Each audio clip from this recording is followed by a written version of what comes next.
एक बार एक औरत का मन श्री कृष्ण की भक्ति के प्रति उचाट हो गया था।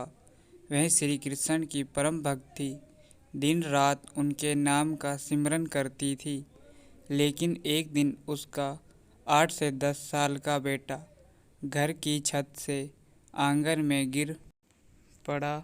अपने खून से लथपथ बेटे को देखकर गोद में उठाकर वह बदहवास ही दौड़ पड़ी। उस समय उसके सिवाय घर पर और कोई भी नहीं था। पुत्र की ऐसी हालत देखकर मैं ईश्वर को उल्हाना देती रही।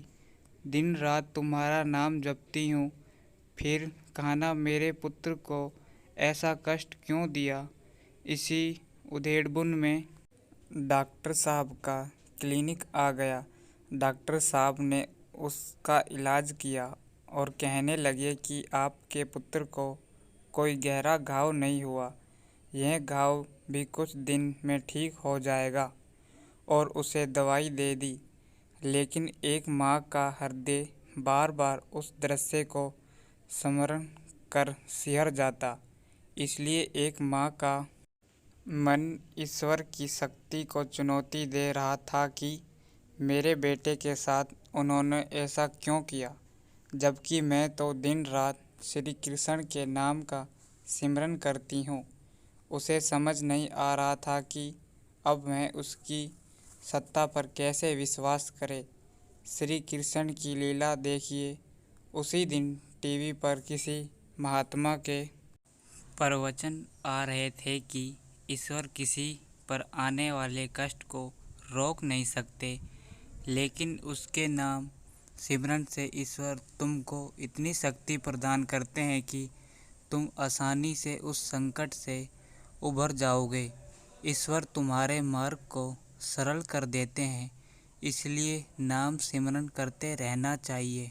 यह प्रवचन सुनते ही जैसे उस दिन का सारा घटनाक्रम उसकी आंखों के सामने घूम गया। उस दिन यहाँ आंगन में उसका बेटा गिरा था।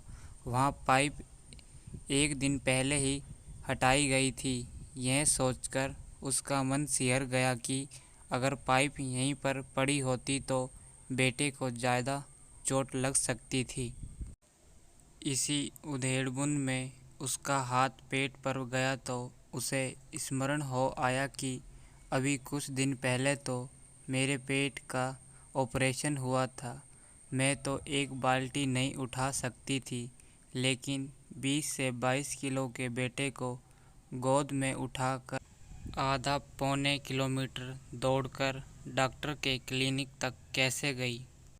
इतनी शक्ति और हिम्मत मुझ में ईश्वर के सिवाय कोई नहीं दे सकता। अब उसे स्मरण हो आया कि डॉक्टर साहब तो 3 बजे तक क्लिनिक में होते हैं, लेकिन उस दिन 4 बजे तक क्लिनिक में थे, जिस कारण उसके बेटे का समय पर इलाज शुरू हुआ।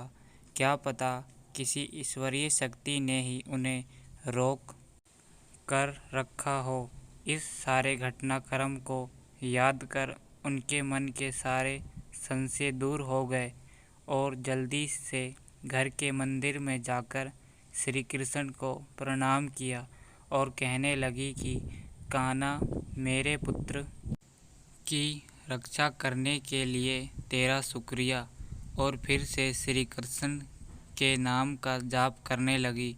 उसे लगा श्री कृष्ण का विग्रह मानो मंद मंद मुस्कुरा रहा हो। जय श्री कृष्ण। दोस्तों, ऐसी कथा सुनने के लिए चैनल को सब्सक्राइब कीजिए।